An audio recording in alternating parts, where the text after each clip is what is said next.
procedures in the event of an emergency. Yes, thank you, Ms Graham. A fire alarm isn't planned, so if there is an emergency, a continuous alarm will sound.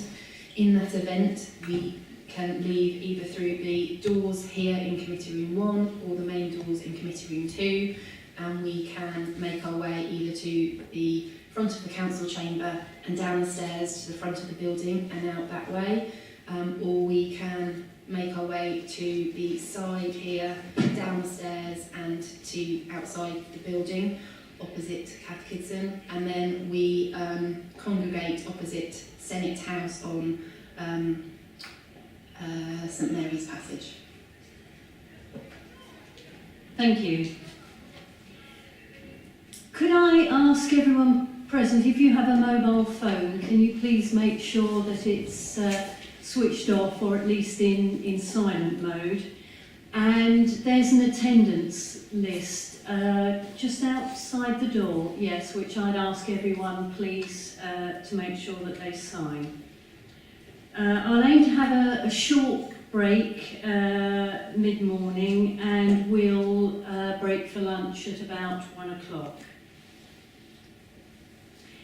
I'm now going to ask those participating in the discussion this morning to briefly introduce themselves.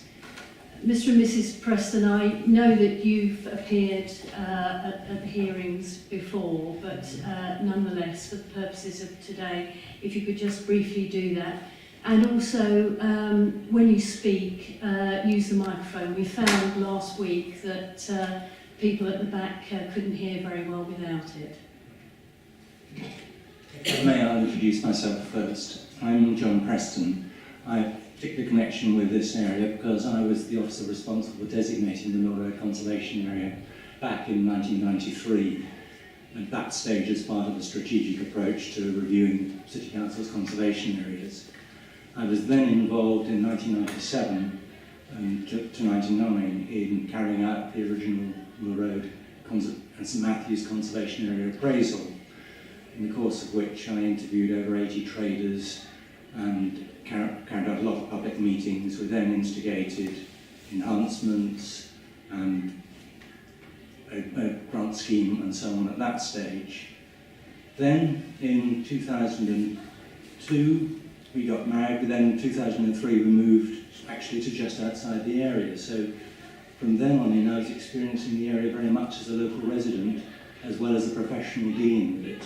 So I have the dual perspective of both the professional involvement and the residents' involvement. And then I was responsible for commissioning the 2011 Conservation Area Appraisal, again as part of an overall programme for the City Council. Thank you. Thank you. Is that okay? My name's Katie Preston. I'm involved very much as a resident of the area. In 2005, I was involved with the first Mill Road Winter Fair, in the inauguration of that, being part of that, and have been involved since in various planning applications which have been fought by people on Mill Road, including the Tesco, which has come onto Mill Road, and the Sainsbury's, which hasn't. Yes, I've been very much involved with community action in the area ever since we moved. Okay, thank you. Turn to the councillor, please. Thank you. My name is Glenn Richardson. I'm the Urban Design and Conservation Manager for the City Council, and I've also led on the preparation of the planning side of the draft supplementary planning document for the Mill Road Depot site. Good morning, I'm Joanna Gilbert-Waldridge, Principal Planning Policy Officer at the City Council. Sarah Saunders, Planning Policy Manager at the City Council. Thank you. Now, for today's agenda, I've distilled the original matters and issues down to what seem to be the principal controversial points. between those of you who are participating today. And the key difference between you seems to be the intentions for the Mill Road Depot site. That's certainly what you've focused on in your written submissions. So I'd like to discuss the matters and issues relating specifically to that. The first being whether there are any constraints which would negate the reasonable prospect of the site being developed within the lifetime of the plan. And something that I've picked up from a written submission put in by Mrs. Greensmith is a particular concern about the loss of the garages on the site. So I'd like to start by being clear about what's happening there. From reading the council's written submission, it seems that you're accepting that there is an issue there because some of these garages have very long leases. So there's an issue in the short, possibly medium term. But if I could ask you just to explain how you've treated this, and then I'll ask Mr. and Mrs. Preston for their response to that. Yes, thank you, Miss Graham. Yes, as you say, we acknowledge in our statement under this question about constraints the existing lease arrangements for the garages off Hooper Street, and that's something as a council we very much recognised from the beginning of the process. So our assessments that we undertook through the Strategic Housing Land Availability Assessment in 2012 and 2013, as part of the assessment of this site for that process, we recognised the lease arrangements for the garages and that they were non-leases. And that was followed through into our technical assessment in looking at allocations for the plan that we did in 2012 and 2013. And we've very much acknowledged them, but also in the context that the City Council as a landowner is a freeholder of those garages and the main freeholder of the site, and recognise those circumstances of the long leases, but considered that as they were within the ownership of the City Council as a landowner and they related well to the rest of the allocation and the surrounding street layout, that they should be included in the allocation. And we explored what that means as part of preparing the supplementary planning document for the Mill Road Depot site, and that's RD SP 260. And on page 11 of that document, that recognises the land ownerships for this site, and again the garages and the leasehold arrangements. And then on page 57 of that document, which outlines the character and the form, that gives two diagrams. The first diagram is an illustrative plan, figure 43, which shows those garages off Hooper Street being retained in the short to medium term as a discrete parcel. And it shows the potential layout, illustrative layout for the rest of the site, including open space. And it acknowledges on page 57 the long-term phasing of the site, recognising the lease arrangements, and that as part of this work, early work recognises that the indicative capacity of 167 homes could be accommodated without those garages coming forward in the short to medium term.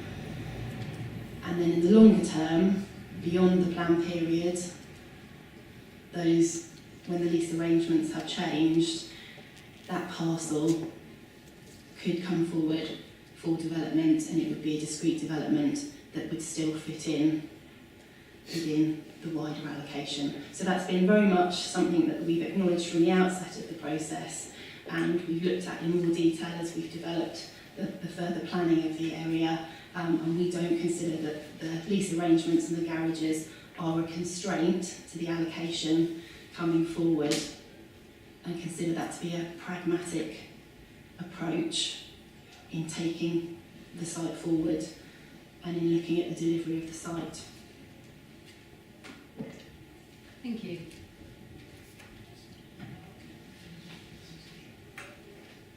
Can I, before we get into the detail of that, and I've got an issue to raise with it, just go back a stage, because there is one thing that, Madam, that I've raised quite strongly in my comments that has not been addressed by the Council, which is the issue of buildings at risk.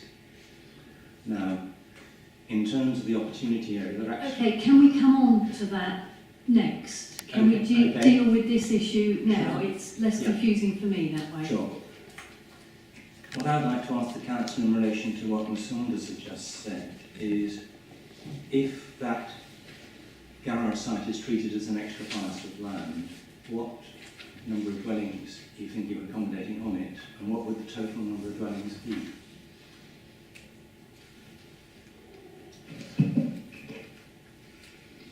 We've taken, as I mentioned, we've taken it into consideration as part of the early work. It shows that it could be possible to develop as a small parcel and a small collection of houses later in the plan period. It doesn't give a specific number, but if you have a look at figure 44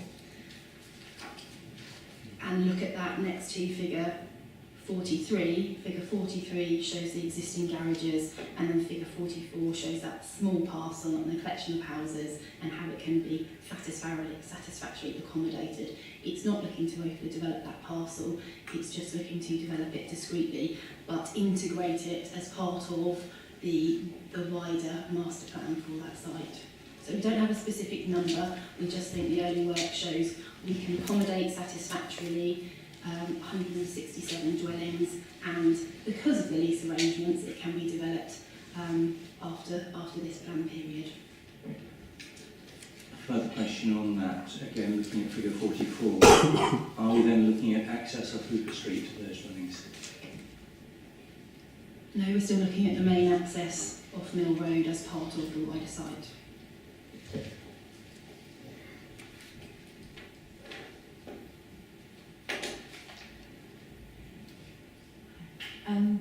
Thanks. I was coming from this from a slightly different point of view, although not entirely, in the sense that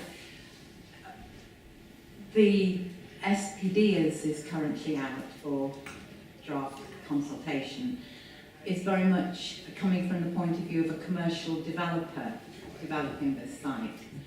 And it seems to me that there are so many difficulties associated with this site in terms of the access, the potential contamination on the site. Just take those two. The access in the immediate is a huge problem which isn't really addressed. There are several difficulties with that. I have got that as a separate item on the agenda. Could we come to that later? But it's quite pertinent here, because I think that it very I much... understand that, but if we could just deal with that later. I'm sorry, I would really struggle to do that. I know it's going to come later, but it is very pertinent to the point that I'm trying to make now. I'm not going to go into huge detail regarding it, but it is very pertinent to the point I'm trying to make. Well, all right, but if you could just be brief about it now, and then we'll try and... Okay. Let's take it as read then, that there are huge unresolved issues relating to the access. And there are also a lot of unresolved issues relating to contamination on the site. I know that the City Council have done some, what they've said, are superficial tests looking at that contamination, but essentially it's historic and unknown.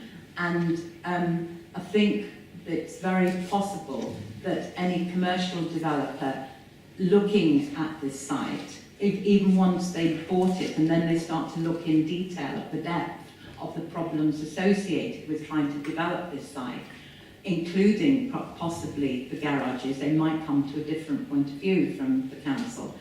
They would start to say, my goodness, this site is very problematic and might just sit on it until such point as they feel that it's either the problems can be resolved in some way or the situation changes.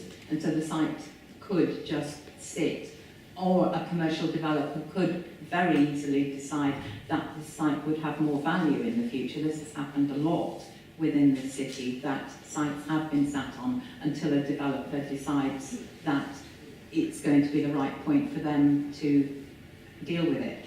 And I think underlying a lot of what I'm wanting to try and say today is that I think there is very much an alternative option which I feel very strongly would at least begin to address a lot of the difficulties of the site, and that is if there's an absolute undertaking guarantee stricture on the council that they retain ownership of the site, because then there's the opportunity for these issues to be discussed without the too much commercial consideration or the very, very commercial consideration that a commercial developer would feel that they wanted to push for.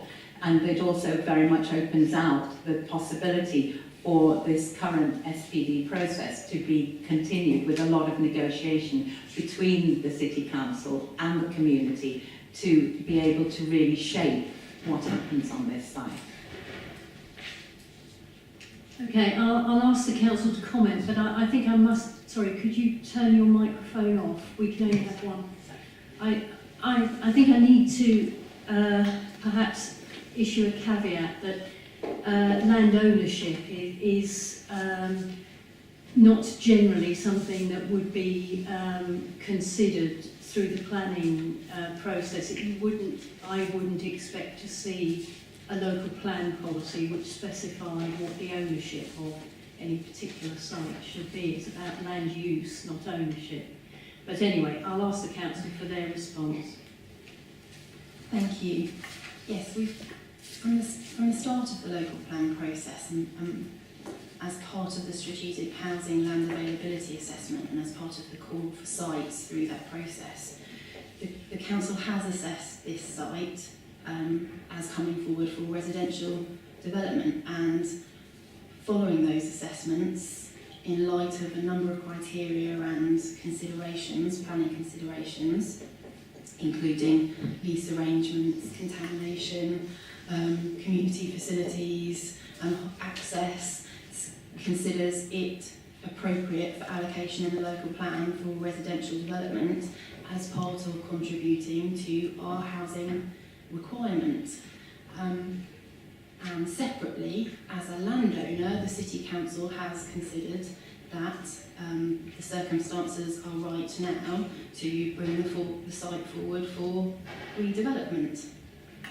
And as part of the preparation of the local plan, there have been discussions about being able to do that and take it forward.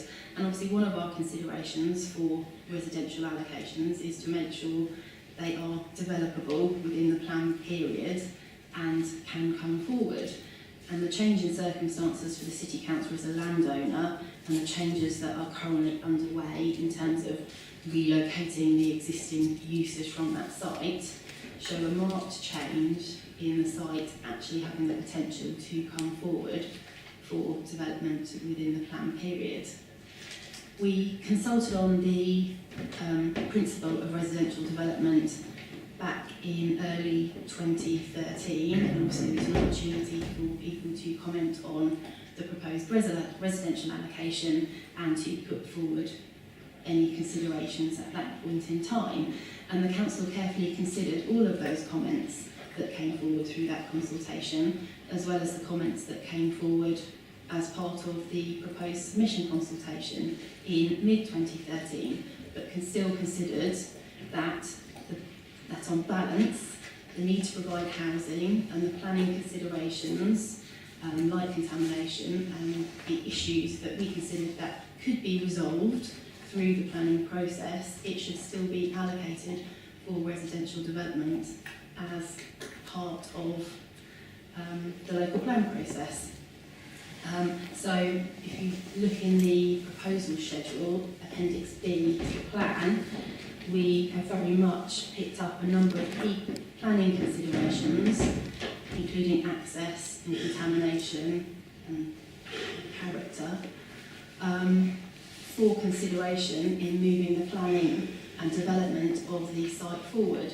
And that's something that has been followed through in the planning and development brief, as early work on that has started, and we're now at a stage where we have a draft which picks up those considerations. We're not hiding from them, it picks up those planning considerations, explains what they are and how they can be overcome at this stage. And obviously there will be a following stage where a planning application will be prepared and submitted, which will do a lot more detailed testing as part of working through those issues.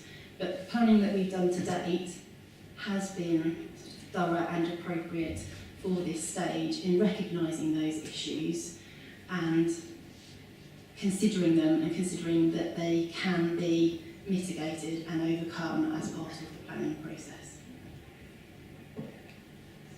Thank you.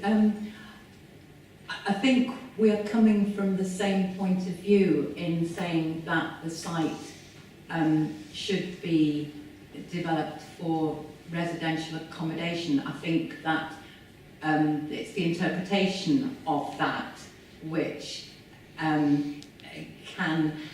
is causing a lot of sticking points.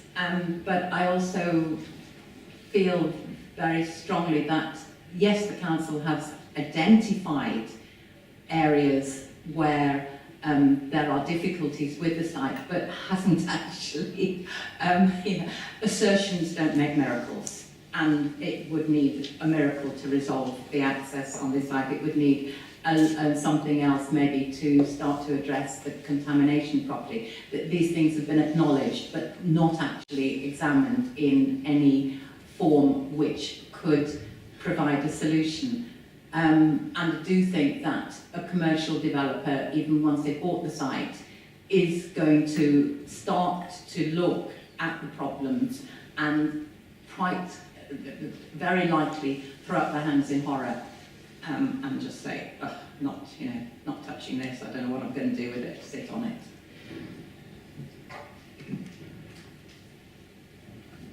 I hesitate to jump in here, but a commercial developer will probably not buy the site blind. The way the process usually works is that they work out how much they're likely to get selling the houses. They work out how much it's likely to cost them to develop the site, including the cost of removing contamination. And whatever's left at the bottom is what they'll offer to the council to buy the site. Absolutely accepted. They do a lot of research, but they also make mistakes, as we see often. Well, they do make mistakes. That's the risk that a commercial developer takes.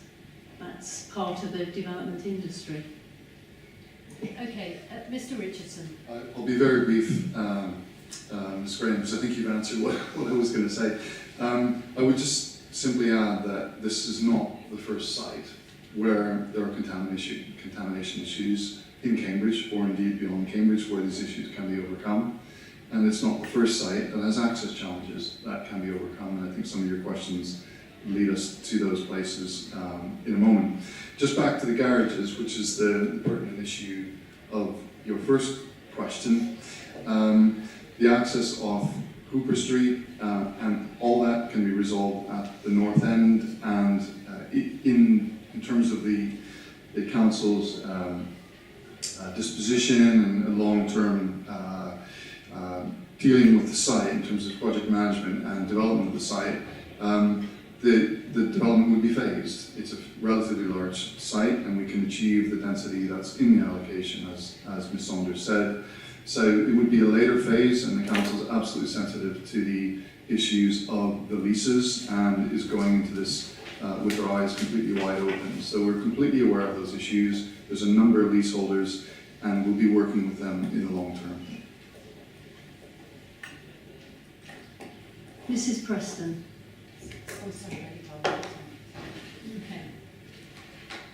Are there any other points on the garages? Okay, well, while we're dealing with the issue of constraints, perhaps we'll pick up the point that you wanted to raise, Mr. Preston, about the heritage assets. Thank you, Madam. Kath, I'd like to, if we may, just go back a moment to your original question in terms of the opportunity, ratio of the opportunity area to the conservation area. Because one of the issues here is the extent to which the proposals coming forward under Policy 23 for improvements actually relate to the issues identified in the conservation area appraisal. And the conservation area appraisal actually identifies 2 buildings at risk within or abutting the opportunity area. There's both the library and also the garages at Perone Street. And I must confess I was very surprised to see no mention of buildings at risk in this context in either the draft plan or the draft SPD. As I say, I did make these points in my submission, and it does become really important in relation to the depot site, and particularly important in relation to the former library. I don't know whether the council want to answer that overall point before I get into detail.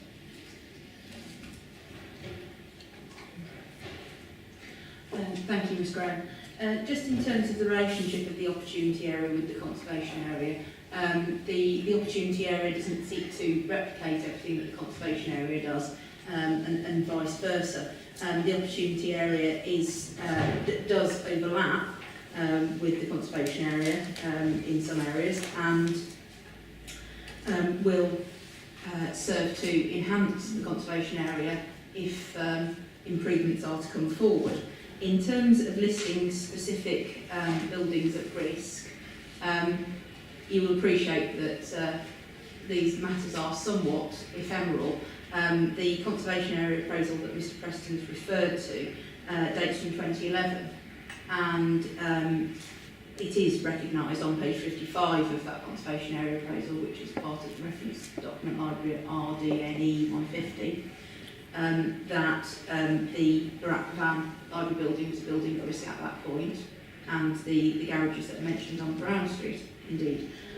However, having discussed the matter with our conservation team more recently, certainly in the case of the Free Library building, Barack Van, the conservation team would not consider the building to be at risk. It is in active use. There have been some repairs made to the building which allow it to remain in active use, and whilst it is perhaps not in the most ideal condition, it is now owned by the County Council, and the Council remain in regular dialogue with both the users of the building and the County Council regarding the site. So the Conservation team do not consider it to be a building at risk at this time. As it's grade 2, it's not on the National Building at Risk Register, which Historic England maintain, and we don't consider that it needs to be referred to in any more detail than we already have. Just to point out that as a result of representations made, we did make a number of modifications to the plan and submitted them to you as part of RD sub C 050, the addendum of modifications, when we submitted the plan in 2014. And there is a change to the opportunity area figure, which is figure 310, to refer to the listed building at Barack Van. And furthermore, there are also some changes at PMB 004 to Appendix B, which makes further detailed reference to vehicular access, which I appreciate we will come on to later, housing typologies, and the importance of site promoters preparing a planning and development brief, and consideration of how the development proposed will have regard to the character of the area, and that character includes the listed library building. And if I could just give you a couple more references from the SPD in relation to the the listed building. It's recognised on page 13 as part of the buildings on site and surroundings. It's recognised on page 27 as part of the section on heritage assets, which includes the conservation area, the listed buildings and the buildings of local interest. And it's also recognised on page 35 as part of the constraints, recognising the library as a listed building, and as part of the opportunities as part of adapting and integrating the building into part of the redevelopment of the site. So there's a number of places where it is recognised appropriately within the emerging SPD as well. Mr. Preston? Several points. Can I, first of all, just in relation to the figure 310, welcome the Council's clarification on that. But just note something that only picked up very recently, that you're still showing the old Romsey School that was demolished probably 9 and 10 years ago as a building of local interest, and that needs to be amended as a point in the final plan. But then coming on to the immediate issue of the former library, I venture to suggest I've had far more intimate knowledge and dealings with this building than any of the current conservation team over quite a substantial time. The issues relate not just to the superficial external condition, where there are long-term issues that were rightly picked up in the 2011 appraisal, but also the fundamental problems in relation to access, means of escape and fire safety, in that there is no secondary means of escape from the building. What is more, the one potential for secondary means of escape, bearing in mind the configuration of adjacent buildings that might possibly be achieved through this SPD, is actually through into the offices building immediately to the north. That, however, has been blocked off with a shrine that was installed without listed building consent. Now that is another long-term issue and challenge, but the problem is, and it's clearly noted on the Barratt Pavane website, is that they have a 25-year lease from 1999. They have requirement to keep the building in good repair as part of that. They've been struggling to raise funds, and because of the safety aspects, the capacity is limited. So that is a building with very real problems that need addressing.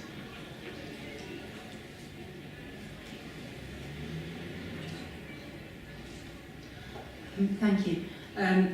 Just in terms of the issues of access and configuration, we have previously used the building for consultation events, and we are, as a council, fully aware of the access. In fact, I myself spent an hour speaking to the Prestons in that building a couple of years ago. So yes, we have been in the building, and our conservation team has been in the building on a number of occasions. We are very aware of the access issues and configuration in terms of the offices next door. And we remain in discussion with the County Council as the freeholder of the site as to the best options for its future, and we are taking the listed building and its issues into account as part of taking the supplementary planning document forward.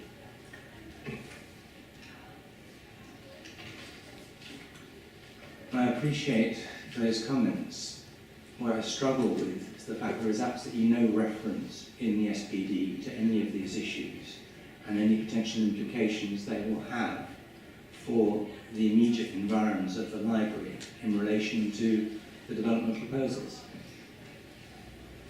Can I just say that the SPD is not before me, it's just what's in the plan. So, you know, I understand you want to refer to the SPD because it shows the direction that things are going in, but there will be no reference in my report to whether the SPD should be changed in any way or other. So if we could focus on, from your perspective, Mr. Preston, what you would like to see in the plan in relation to this issue rather than the SPD. Thank you, Madam. I think in terms of the plan, it is quite clearly specific issue of the need to address buildings at risk generally, which I raised in a previous hearing, and specifically in relation to this particular building, which is a major symbolic challenge. I will say, when I was carrying out the appraisal work in the 1990s, it was the fact that the library had closed and was then in use as a night shelter that was seen as a major symbol of alienation by the local community. And there is an issue there about to what extent this community building really is open to the local community, and it's a really important symbolic building for the whole area, which is why it is so important.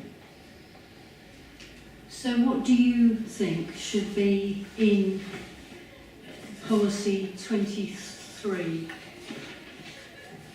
It should be specifically seeking an appropriate means of securing the long-term future of Reformer Free Library building, which has been identified as a building at risk. As I say, there are long-term external issues. I've outlined some of the internal challenges as well.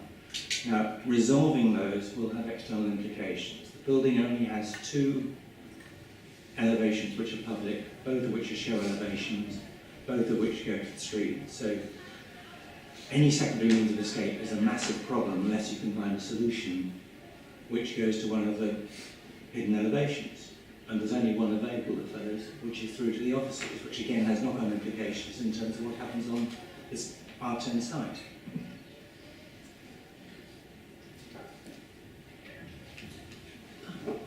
I'm happy to start, and it may be that others want to provide an input, but I think we consider that to be too detailed for policy 23. This is in specific relation to allocation R10, and we do feel that when you look at R10 in the proposal schedule, it recognises the listed building and acknowledges it, and we consider that to be appropriate at this stage.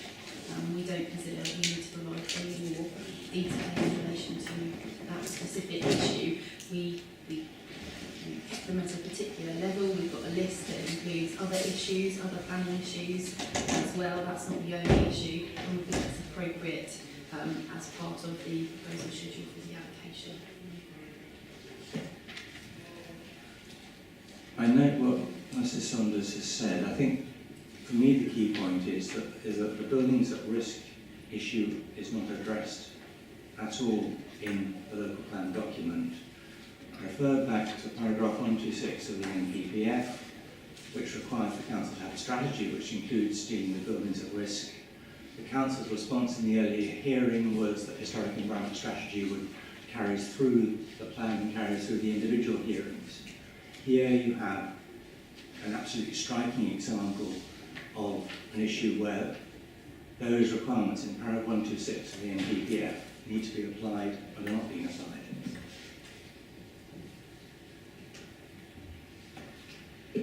Thank you, Ms Graham. The council would reconfirm that we don't consider the RAP plan to be a building at risk at this time. We do maintain regular contact regarding the building and have been on site a number of times and will continue to do so, and it will be considered through the further work that's being undertaken for the SPD. In considering heritage assets at risk in Cambridge, Cambridge actually has a very good record in terms of dealing with buildings at risk. Not to underestimate the individual importance of each and every heritage asset on the Heritage at Risk Register, but Cambridge currently has only 2 buildings on the National Register, and that is an incredibly small number when you consider the level of heritage assets which the city has. And we consider that this is due to a combination of factors. We do have a large number of very responsible landowners who take generally good care of the assets. That development viability is such that assets do not tend to remain at risk for very long, and that the council has maintained a significant conservation resource to ensure that issues are addressed regarding heritage assets. The council believes that we've already covered most of these matters in terms of historic environment in matter CC1, which your colleague Mr Wood dealt with, and we will continue to deal with heritage assets at risk as and when those issues arise. Yes, I don't want to go over the general points because Mr Wood dealt with that, and there's no point in repeating it all again. One further specific point on that. The further specific point is that, as I mentioned, as our understanding is that the lease will come up for review well within this planning period, 25 years from 1999. And so there'll be potential issues at that stage if the current leaseholders have not complied with their repair requirements.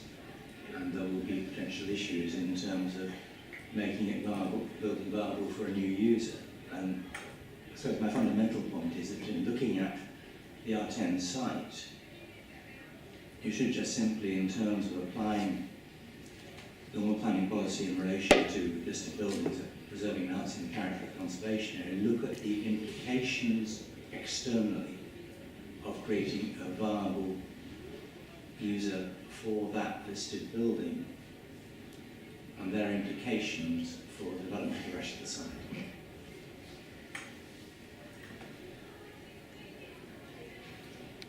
So, when policy R10 says retain a listed library building, you would like to see it say something like retain and secure the future of. Is that what Very much so. Retain is just simply absolutely standard wording, and I'm looking for something proactive.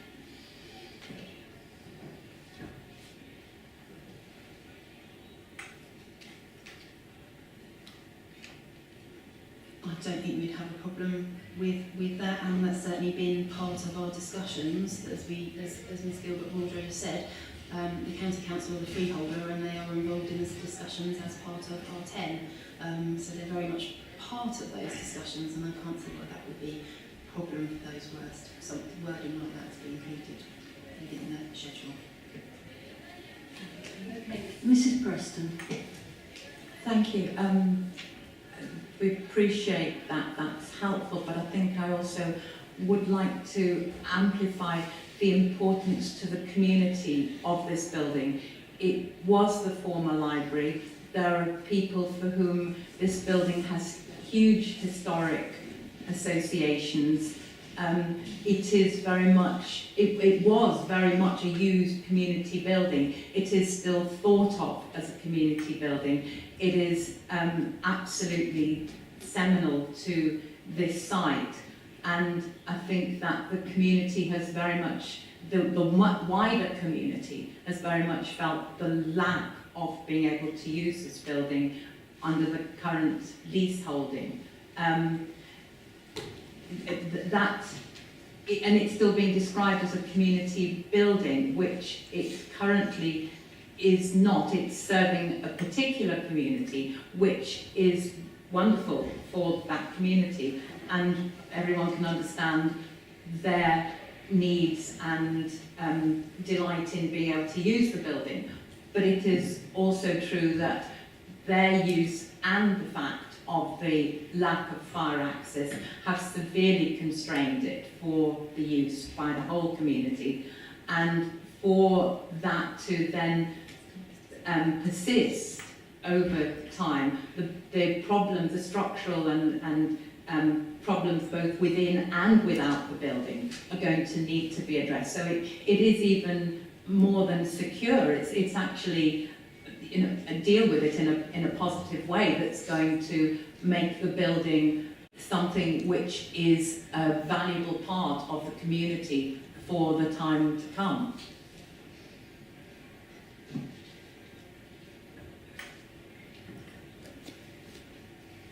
And just confirm it is indeed one community use at the moment.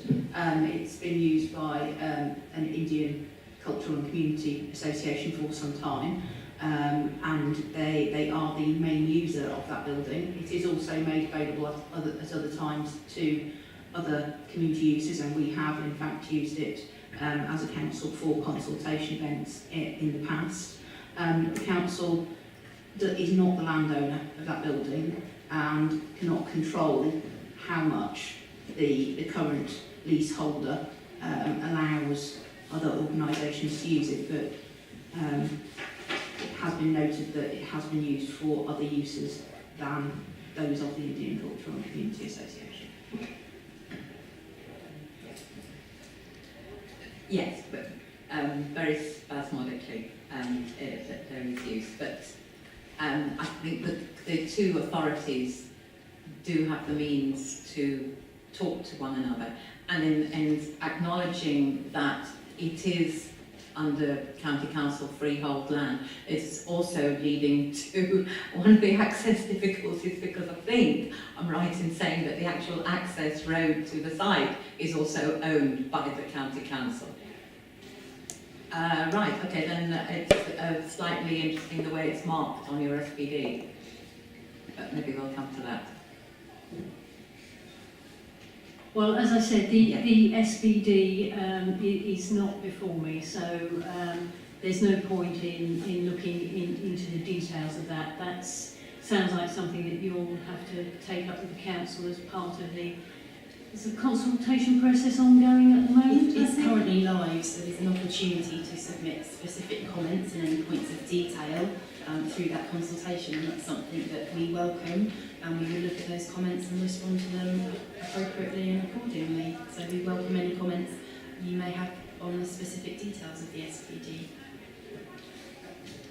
I think I was really trying to amplify and accentuate the point of how important this building is to the community, and so therefore to the development of this site. I don't think we have anything more to say. I think we've outlined our position. We do recognise it, we do consider it to be important, and that we've dealt with it appropriately. Okay, can we move on then to the second point, which seems to be something that's raised quite strongly in your written submission, Mrs. Preston, about the proposed density of development. Now, the council has explained in their statement that in broad terms, as I understand it, they've tried to reflect the density of the surrounding area, and they did that as a sort of broad brush exercise, but also then took it a stage further, looking at the implications of that in design terms and a desire to reflect the character of the surrounding area, which is, from what I've seen on my site visits, predominantly mid to late Victorian two-storey terraced housing. But you seem to be saying that the proposed density is too high, and you want a lower density development on the site.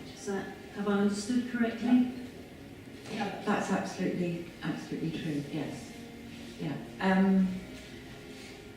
Right.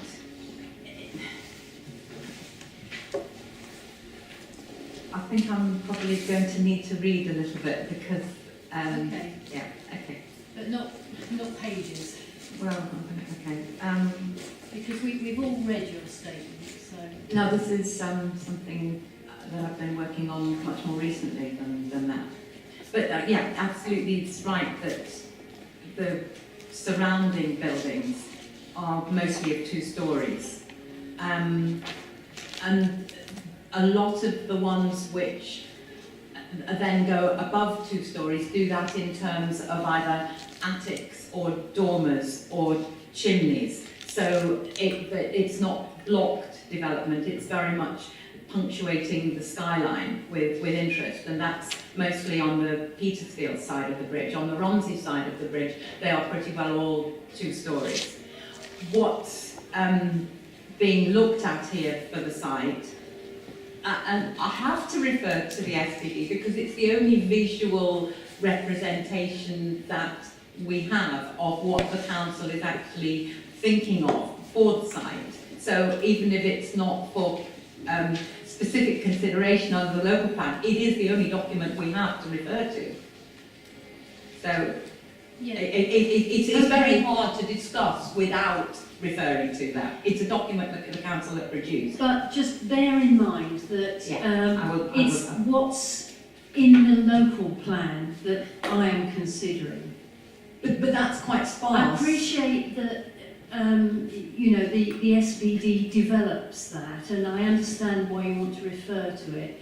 But I don't want you to think that I'm going to make any comments on the contents of the SPD.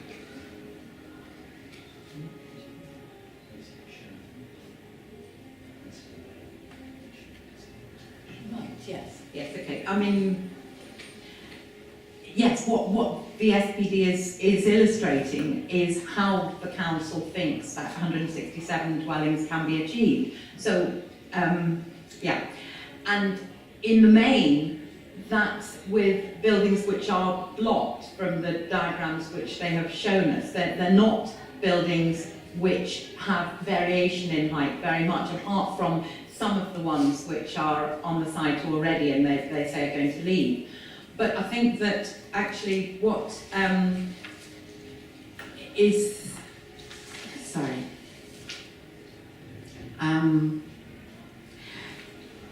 a lot of what's proposed would take buildings on the site up to 3 stories, with maybe some going to 4 stories and more.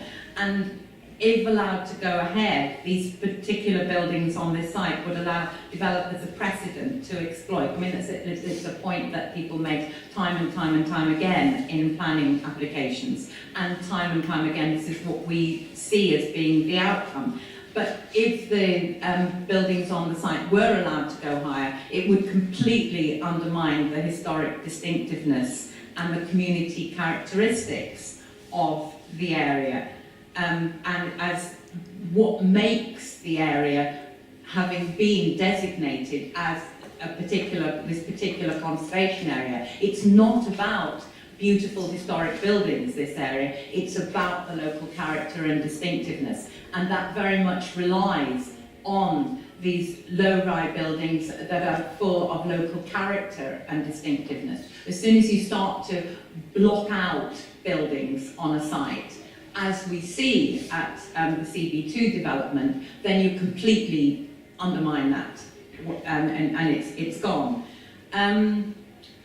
It would also mean that what could happen is that a commercial developer coming in would want to very much use higher buildings and blocked out buildings for student accommodation, of which there is a huge need in Cambridge and which there is also a lot in this area. And if that were to happen, that would have a very big detrimental effect on what is mainly a very settled and very multicultural community. But that community is already under pressure from the transient nature of the student population. And a lot of the conservation area appraisals and what's been said about this area, but for both Petersfield and Romsey, it says this is an area of predominantly small family-run shops, and these are mostly low-rise, characteristically a shop above and a living space above. And it's in the nature of these buildings and these family-run small units, shops, retail shops, very multicultural, that's what they offer to the community, which gives it its distinctiveness and character. And for many of these businesses, the economy is very, very fragile. Almost all of these family-run businesses depend very heavily on local and settled community. I don't know, people living near students, their eating habits are somewhat on a different planet altogether. And the shops that tend to emerge to service what students want tend to be very much offering ready meals and takeaways. And those are the businesses which have come into Mill Road and are already servicing the student population and undermining that settled family-run business and settled multicultural community. And it could eat away at the livelihood of many of those independent businesses that are so much characteristic and so much loved on Mill Road. There is another aspect of the high density which feels very, very important to me, and that is the presumed car use on the site, the assumption that the site, that units there will have maybe 1 and even 2 cars per dwelling. A lot of the characteristic of the area is that they're low-rise terraces, and they were built very close together in narrow roads, very densely packed, and those roads were not built with, people using vehicles, and yet that's very much what happens now. If you're a cyclist or a pedestrian or anybody who's trying to struggle with crutches or a wheelchair going up and down Mill Road at the moment, it's dangerous. It's dangerous for anybody. Cars do not take notice of cyclists. Pedestrians also feel that they own the road and cross willy-nilly in front of cars and cyclists alike.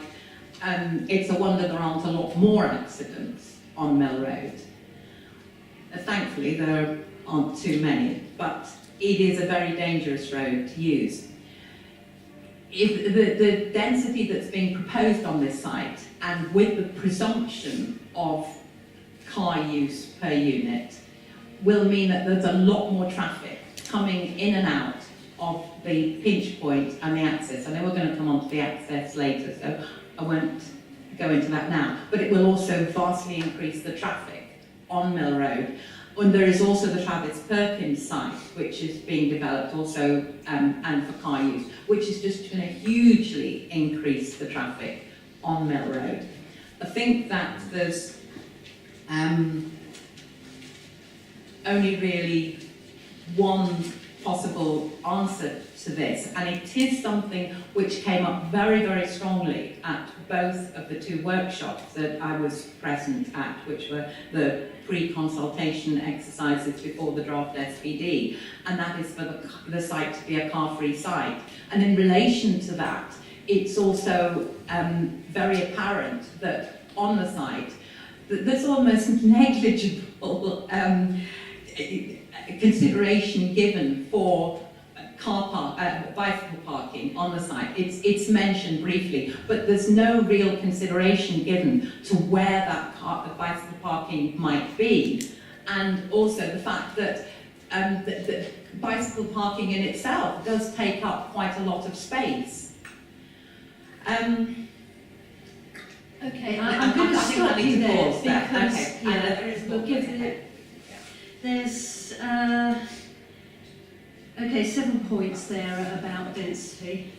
Okay, thank you, Ms Graham. I'll try and cover all points that I can, then I'll ask Mr Richardson Saunders to feed in as necessary. Until very recently, I'd just point out that I was a resident of Mill Road until February this year, and I lived there for 7 years with my 2 small children. I was disabled at various points in time, and I'm a daily cyclist. So I do have some problems in understanding the place that Mrs Preston lives in and the place that I lived in for quite some years. Moving on to the points that we would like to raise in terms of what we've put in our statement on density and character. In terms of establishing density, as you'll be aware, Ms Graham, we did set out in Appendix 6 of the Housing Land Supply Statement, which was matter 8 that you've already heard. We set out how we worked out the densities for each site within the city. And that started on a formulaic basis, and then we fine-tuned that down looking at each site individually on its constraints and issues that it presented. And in relation to this site, that resulted in a density of 62 dwellings per hectare. Now, we have also, at various points in time, looked at the density in the surrounding area, and actually the density in a number of parts of the surrounding area is actually higher than 62 dwellings per hectare. And as Mrs Preston's pointed out, there is quite a lot of Victorian terraced housing which was built at, in some cases, densities up near 80 and 90 dwellings per hectare. So, we are fully aware of that. The detail that is in the Appendix B, the proposal schedule, does actually set out that there's a need for a range of housing typologies to be provided across the site, and that site promoters will be expected to prepare the development brief to integrate the site with the existing residential area, address the constraints and opportunities of the site, and to consider the scale, massing and density considerations in the design and disposition of the new and existing housing.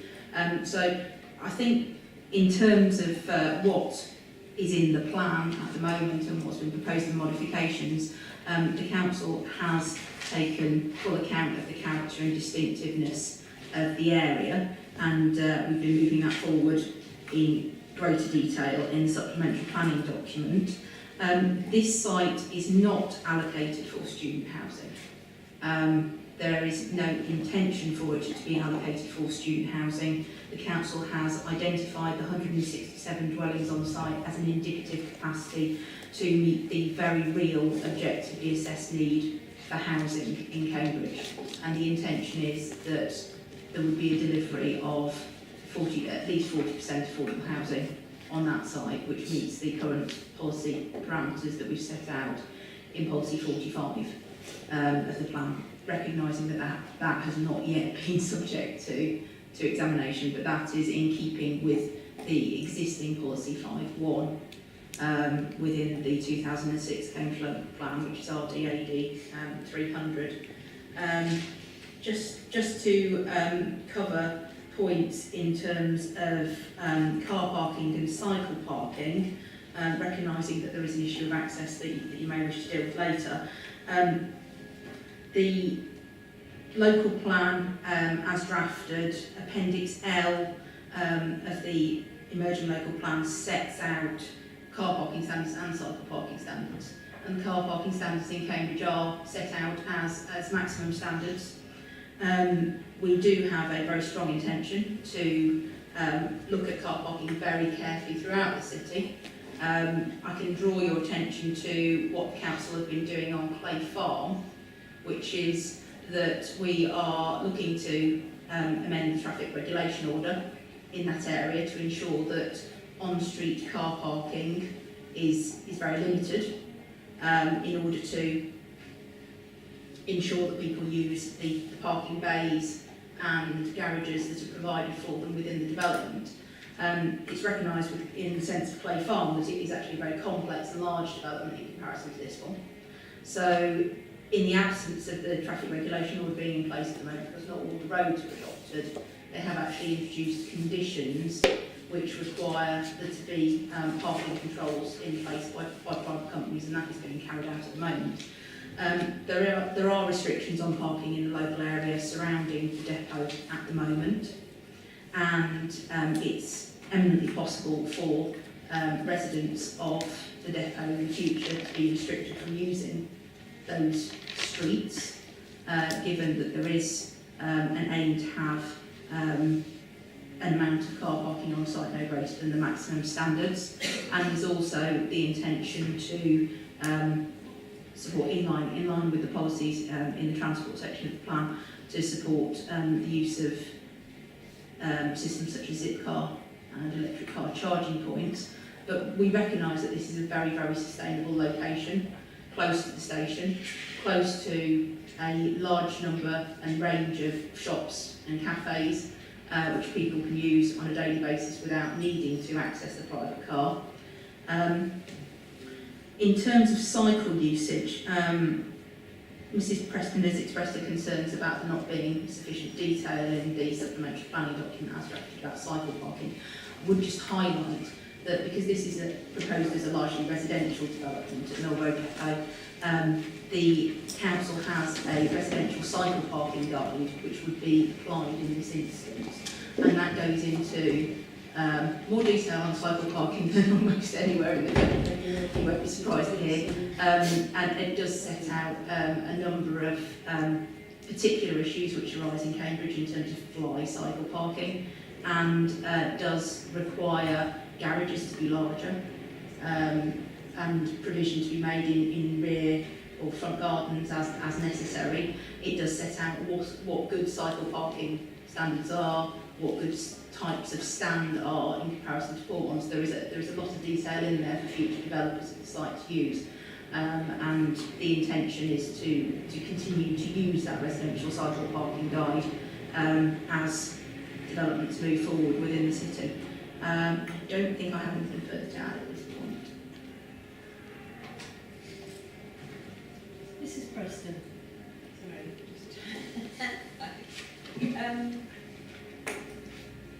Okay. The dangers on Mill Road. Sarah Saunders was, Johnny Gilbert-Woolridge is wondering if we're living in the same place.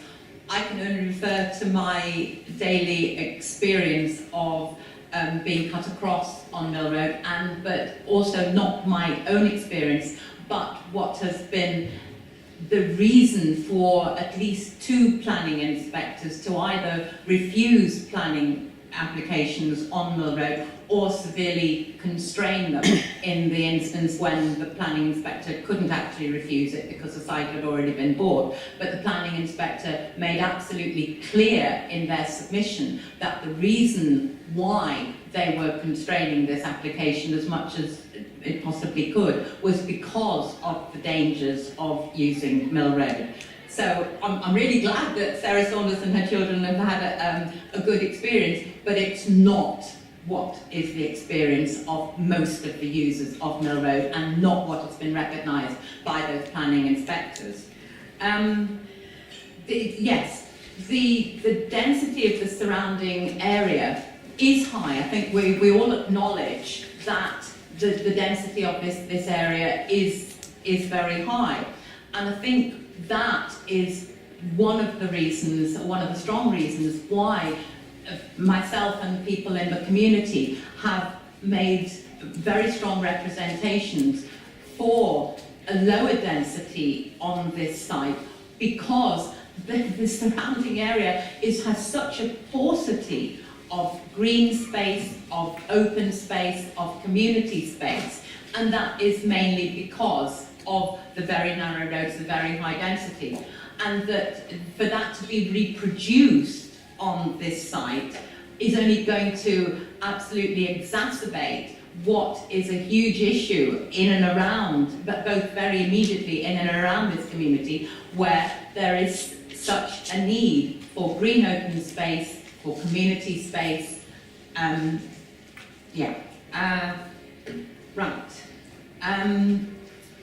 There is, I think, also looking, and again have to refer to the SPD, there seems to be too much that is trying to be achieved on this site.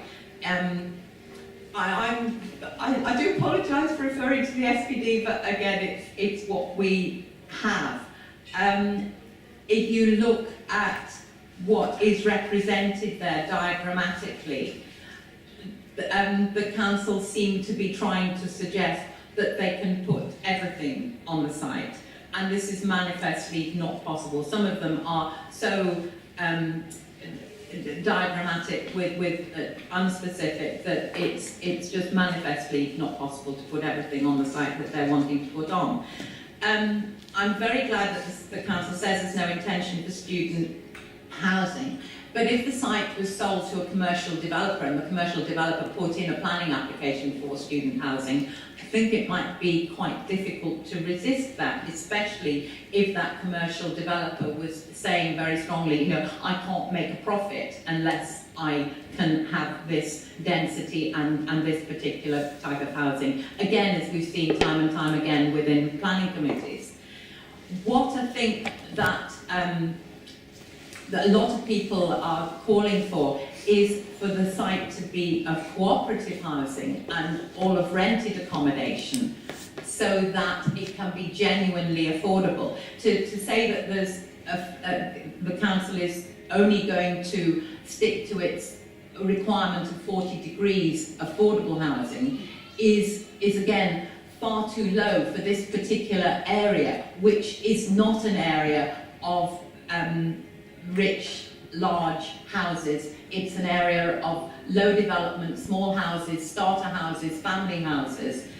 And again, commercial developers have constantly negotiated away even that 40%, so that people in an area are left with little or no even so-called affordable housing. What is really needed to actually reflect what the characteristic and distinctiveness of this area is a cooperative housing scheme of all rented accommodation, because that's really, I think, the only way that this site can generally reflect the need in this area and also the character and distinctiveness of this area. And when you're talking about this site maybe not being a car-free site, you're looking at the city as a whole, but I think what a lot of people are saying, that the particular characteristics of this site, situated where it is on Mill Road, and again we'll come back to the point of access a bit later, but that does actually make this site very specific, especially when, as I said, planning inspectors have already said that rejected applications because of the problems. That this site, if it was being considered as a car-free site, it would mean that that pressure, that further pressure and danger would not be put onto Mill Road and all the users of Mill Road. Okay. Are these appeal decisions that you're referring to related to this site, or? Sorry, no, they're not related to this site because there's been no application that's come forward on this site. What I'm talking about is the experience of many people who have either come in to object to planning applications or who have sat through both either the planning application itself or the appeal decision, that one finds that both in the initial application the developer is often pleading for a greater density or a student accommodation or something to be able to make a profit on the site, and certainly that's an argument that they then use in appeal decisions later. But these decisions that you're talking about are not on this site, they're other sites in the vicinity. If I could interject, Ms Graham, I can give you the information on one of the appeal decisions, which is close to the site, at 103 Mill Road. It's a site known as Mickey Flynn's Pool and Snooker Club, and the appeal reference is APP / the last seven digits. It's a 2013 application for 2192500. 2192500, and that application was the Sainsbury's application that Mrs Preston has referred to, and so it's change of use from Pool and Snooker Club to A1, A2, A3 and A4, and it was dismissed on the basis of servicing by large vehicles which would take up an amount of the roadway that was considered unacceptable by that inspector. Was that one of the sites that you had in mind? Yes, it was. I beg your pardon. I was being passed a note, so I didn't take all of that in. Apologies. Yes, I know it was referring to Sainsbury's site. Yes, it was, and it was my understanding that the inspector rejected the application for that site, mainly because of the extra traffic and the delivery vehicles that would then, and because of the pinch point where the Mickey Flynn's is situated almost immediately by the access point to the site, and he just said, you know, it's not tenable. Okay, well, I can have a look at that. Can I, well, because again, it's very hard not to refer to the consultation process that has been going on for this site with the community, with the public so far, and very, very much what has come out of, you know, those consultations is what people were saying about the density of the site, about the height, about the cars, about the green space, about the lack of green space, about the lack of community space. And if you yourself approve the broad plan, as in the local plan, then how does that relate to the SPD? You say that we shouldn't be discussing it, but actually that is the ongoing process now for this site. So it's hard to see what the effect will be one on the other. Okay. Can you switch on? Sorry. The local plan has to set the framework for any supplementary planning documents, and there are some quite firm requirements in the regulations relating to that. Now, I did ask, I'm only mentioning this to sort of give you a way into this. I asked the councils to check at a fairly early stage in the examination that where they were proposing to follow policies in the local plan with SPD, that there was sufficient detail in the local plan to hang those supplementary planning documents from. Now, somewhere in the evidence list, and I'm afraid I can't give you the numbers off the top of my head, you'll find, RDGen 081. okay. You'll find the council's response to my question, which helps to set out some of the principles that govern the relationship between a local plan and a supplementary planning document. So I'm not pointing that document to your attention because I think it's going to necessarily help you here, but it will help you understand the legal framework which constitutes the required relationship between a policy in a local plan and a supplementary planning document that follows it. But my task is to consider the soundness of the local plan. So I look at what's in the local plan and I will consider whether there is sufficient detail in the policy as proposed to allow a supplementary planning document to come forward at a later date. But inevitably, a local plan policy is going to be less detailed than what you would find in a development brief or an SPD, because that's the nature of the process. So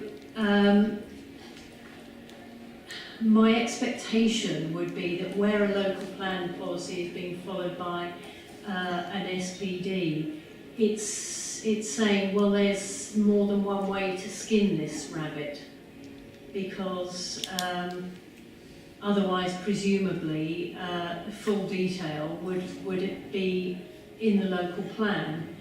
So, for that reason, it's not my role to look at what comes forward in the SPD. There might be, many ways that an SPD could come forward which fulfills the requirements set out in the local plan. My task is only to look at what's in the local plan.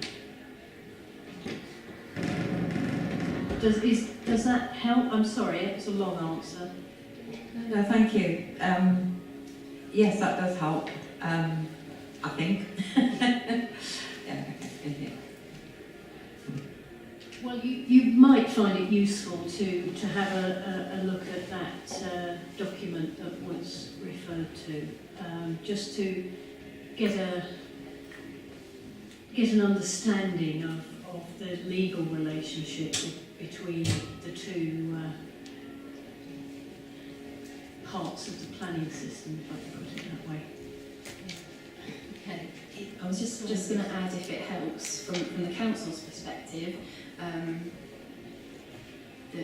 the policy framework is in policy 23 with the opportunity area, and in specific relation to this allocation R10, which is set out in the proposal schedule, which sets out the principle of development for residential and an indicative capacity, and also sets out a list of provisional issues that need to be looked at a more detailed stage. So we consider that we have appropriately set out the policy principle, indicative capacity, and a number of issues to be looked at, to be taken forward through a planning and development brief and more detail at the planning application stage.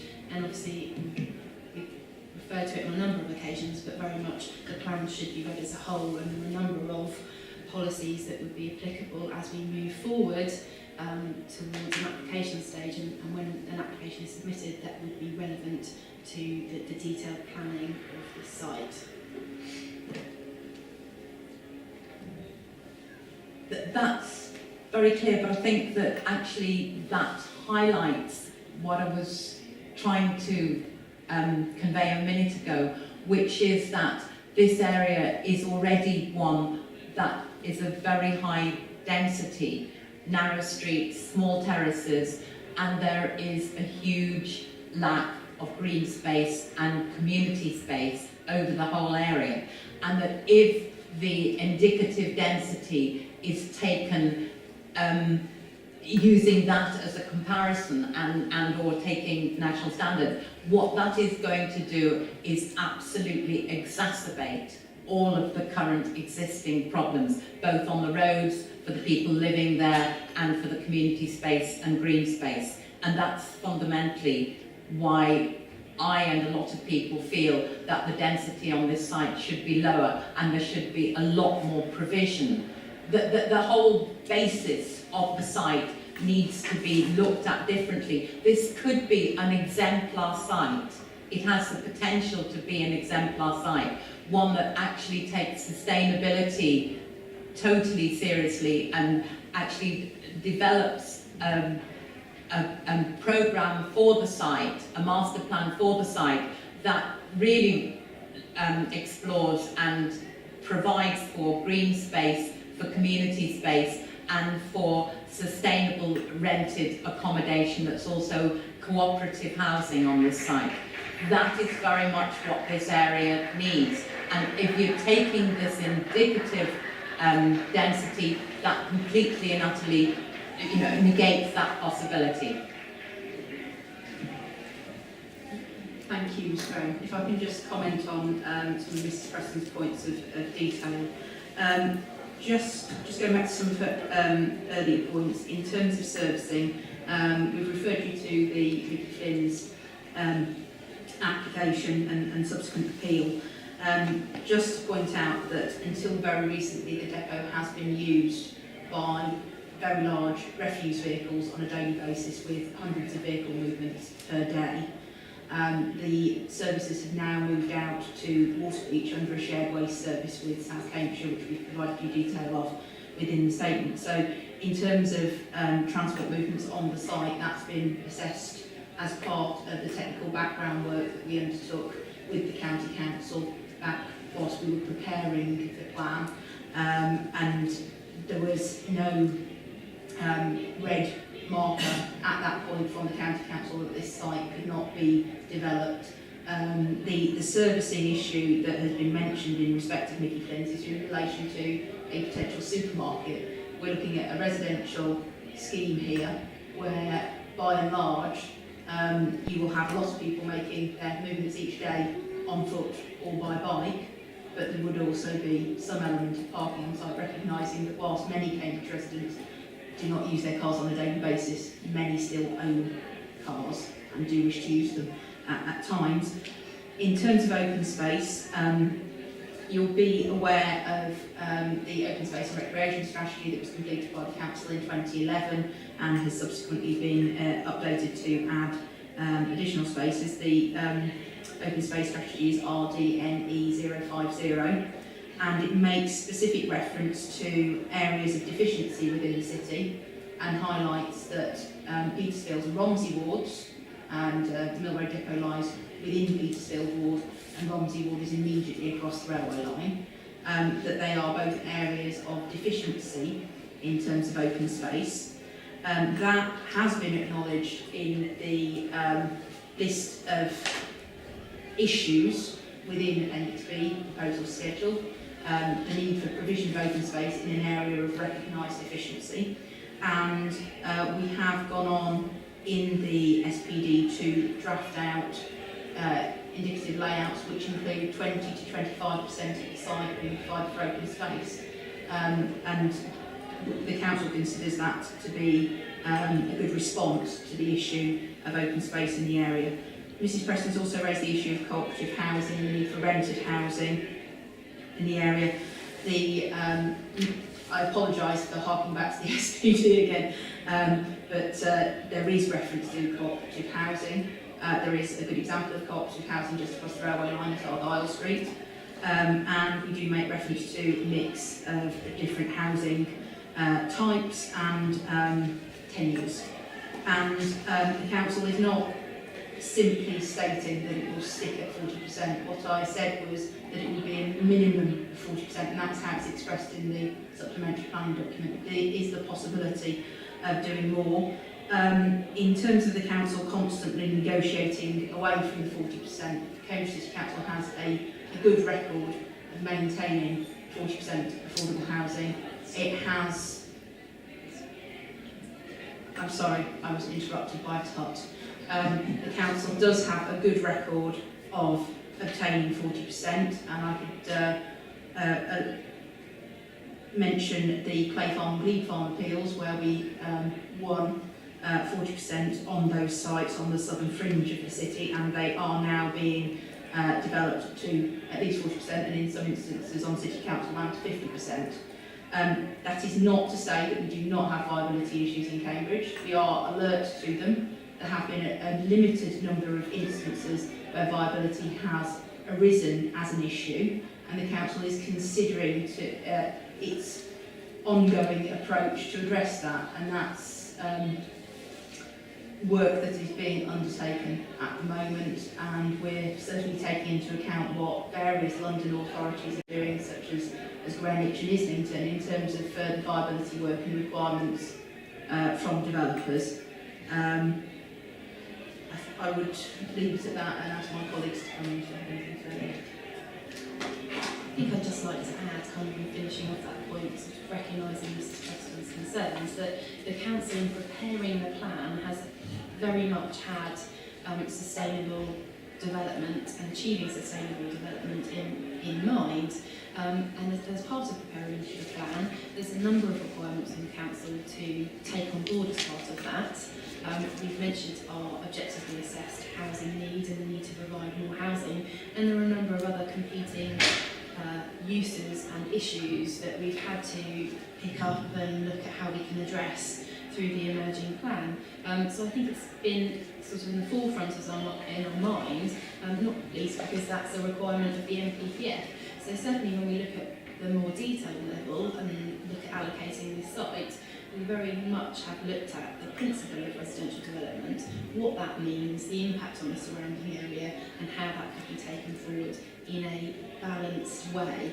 And certainly going back to policy 23 and the Mill Road opportunity area, I think it's worth pointing out that in the adopted 2006 plan, we don't have opportunity areas. This is something new that we're taking forward as part of the emerging plan.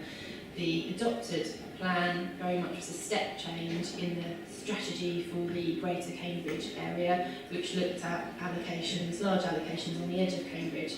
And what we've picked up through plan preparation this time around is there are a number of areas within the urban area of the city where there's a real opportunity as part of developments coming forward to look at maintaining kind of and enhancing the character of those specific areas. And this is just one of those areas with allocations as part of that. So I just don't want to lose sight of that and the aspirations and the approach that we've taken, and that very much responds to our evidence base as well. Mrs. Preston, anything else on density? Yes, but I think I'll let Mark. Okay, fine. This is just a very quick question of Mrs. Saunders, following on what she was just saying in terms of the opportunity areas and how developments can be used to enhance them, particularly in relation to Policy 23 and this opportunity area, and what you're seeking to do with the text of Policy 23. How is the process of achieving enhancements as a result of the three major development sites going to be managed in relation to the length of Mill Road? Is there going to be a consultation process? Is there going to be a coordinated plan of works? It seems to me as we're juggling here between being able to plan proactively and having to respond to proposals as they come forward. And I'd like to know how that's to be handled. I think we talk about in the policy and in the supporting text that actually there's an opportunity through the allocations coming forward, and they would have to respond to policy 23 and the requirements in that, and there may be opportunities as part of the location of those allocations and the opportunities that might be presented along Mill Road and the frontage of those sites where there can be enhancements made. In some cases, in other opportunity areas, we're outlining development frameworks. So for Mitcham's Corner, which is another opportunity area, we've very much taken the approach where we've prepared a development framework which picks up those allocations and looks at how those public realm improvements can be taken forward. We haven't, in relation to the Mill Road opportunity area, taken that approach yet. That's not to say that we can't do that, but certainly at this early stage we're being proactive with the R10 allocation, with the early planning and working with the landowner as part of bringing that forward. So there may also, alongside that, be opportunities that come forward as part of the transport strategy for Cambridge and South Cambridgeshire. A number of those schemes are being taken forward through the city deal. And the Mill Road area falls within the city centre, which is being looked at the moment, and there are a number of options that are being considered which would have implications for Mill Road and the area, and there will be an opportunity as part of taking that forward to look at how you can take Policy 23 forward and look at making improvements to the opportunity area as a whole. Okay, I think we're moving away specifically from density now, so I'm going to take the opportunity to take the mid-morning break. It's 25 to 12. We'll resume at 12 o'clock. The hearing is resumed. Well, we had quite a lengthy discussion about the question of density, so I'm going to move on now to the issue of site access. Mrs. Preston? Sorry, thank you. Beg your pardon. Just really, I think a couple of things that. One thing that Joanna Gilbert-Wooldridge was talking about were the city council vehicles using the site as it was. These are in the main large, very large, slow-moving vehicles. They're not as large as a great big lorry, but they're large, bulky vehicles. They're very slow-moving. They don't pose a threat to anybody because they're very visible, because they're very slow-moving. They're not in, well, I've never seen them really in a hurry. But if you've got residential vehicles on a site, that's a very different proposition. It's We'll deal with this point under the access point because it's relevant to that. okay.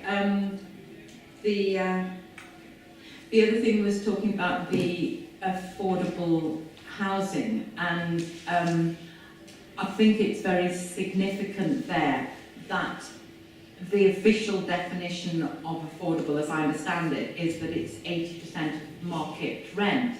That's totally inappropriate for this area, which would make that not affordable for anybody trying to buy or even rent something in this area, because market rent where it doesn't specify in which area of Cambridge, as far as I know. There are huge divergences of costs. I was just talking to somebody who's saying that even within this local area, it's £400 to £500 rent per month for one room in a shared house, and that's, you know, beyond a lot of people, and I don't even know if that comes within the definition of affordable or not. I think a lot of these assumptions need to be challenged, most particularly in relation to the way they actually relate to this area, because a lot of them just aren't appropriate.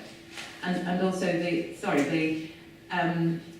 the viability of the council in terms of it having a good record on their minimum 40% affordable housing on any one site. The example that was given to us was Play Farm, Glebe Farm, which is way out of this area. Again, as I understand, there's a current application within this area where there's absolutely nil affordable housing in that application. And it is very much the characteristics and constraints and the actuality within this area that is foremost for many of the residents and the community here. Okay, I'll ask the council to respond to those points and then we'll move on. Thank you, Ms Graham. As you say, we'll deal with the points on the vehicles in the next question. In terms of official definitions of affordable housing, the council doesn't set those definitions of affordable housing. I'm afraid that's down to the government. And we have at times, on numerous occasions, made consultation responses to the government on the issue of affordable housing, because the council does recognise it is a very significant issue here. However, the government sets out affordable housing as it has done. So we have nothing further to say on that. And I don't think we have anything further to say on viability at this point. I think we've said everything that we wanted to say. Okay, thank you. Right, we'll now deal with this issue of access, which has kept coming up in the conversation so far. Now, the council's made the point that there's an existing access which was used by large vehicles. Mrs Preston, you've just told me why you don't think that's a significant issue. Can I just ask the council what the Highway Authority have said about it? Thank you. If I can take you back to the technical background document, to issues and options 2 part 2, which is RDLP 260, we consulted the County Council on the question, is there a suitable access to the site? And that has the caveat that the assessment needs to consider whether the site is capable of achieving appropriate access that meets County Council highway standards for scale of development. And they gave that site an amber, stating that access to the site will be achievable with works to the adopted public highway, but vehicular traffic cannot be from Mill Road. The council subsequently had quite extensive discussions with the county council about this topic, and that actually resulted in the change at PMB 004, which states vehicular access to be from Mill Road only, subject to detailed testing. Following that, and recognising the consultation responses that were made to issues and options 2 and the proposed submission consultation, the council has carried out, or rather McDonald's have carried out for the council, a range of work which Mr Richardson can go into in more detail.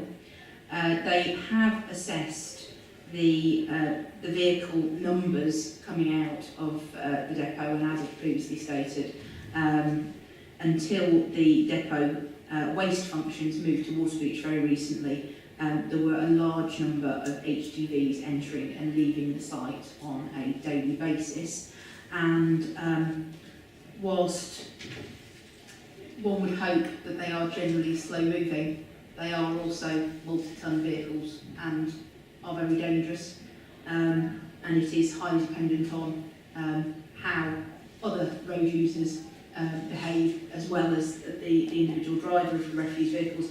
All our refuse vehicles have cameras fitted to them. We actually have had a very low number of incidents relating to cyclist, for example, versus HGV, but it has happened, and those situations have been followed up in the past.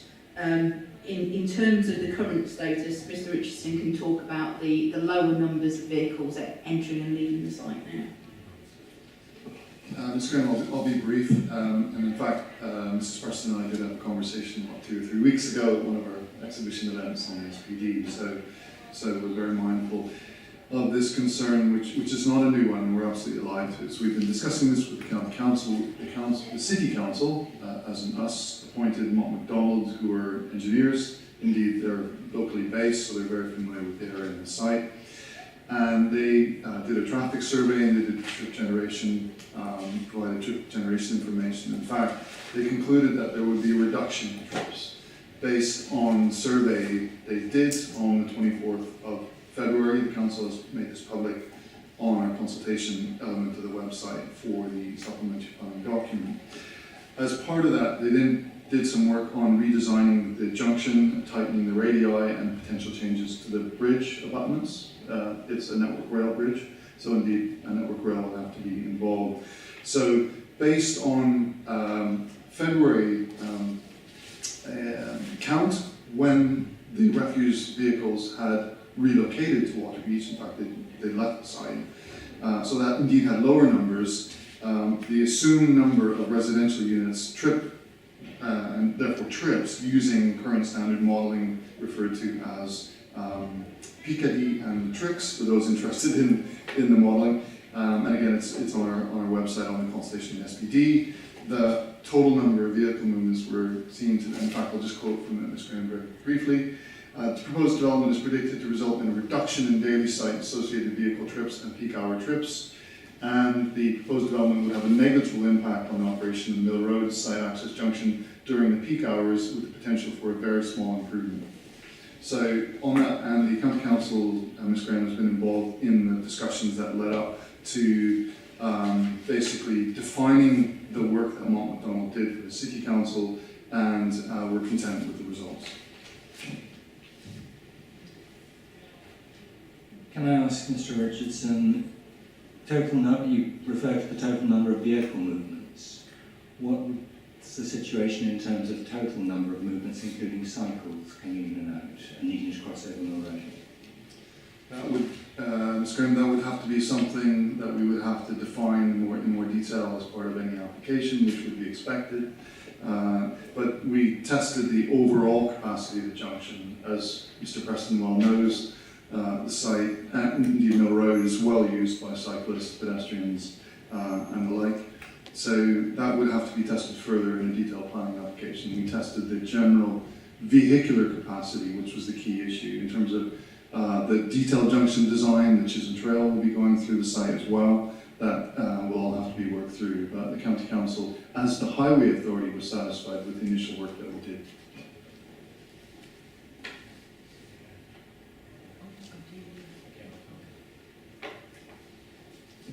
I think we wait to see some of that information in terms of the exhibition tomorrow, but I suppose what I'm looking for here is you have the Chisholm Trail route from the west going across in front of the former library and the language school down to the route alongside the railway line.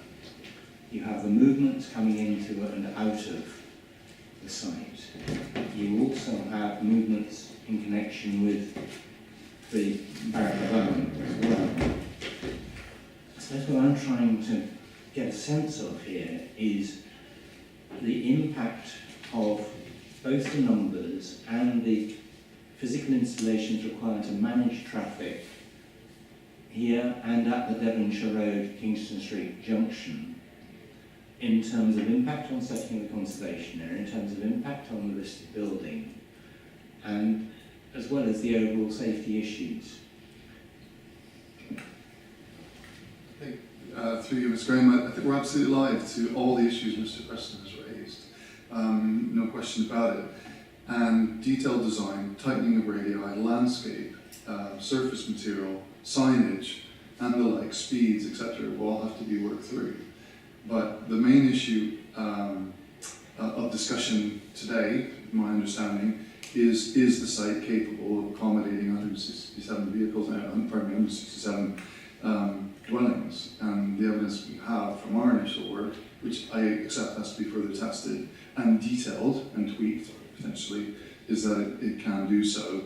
When it comes to the detailed design stage, whatever form of planning application emerges, the county council, residents, cycle groups, etc., will all be engaged and be involved and be able to comment on those details. But what you're saying is that the Highway Authority are saying that there's a reasonable prospect that those issues can be resolved. Yes, that's what I'm saying.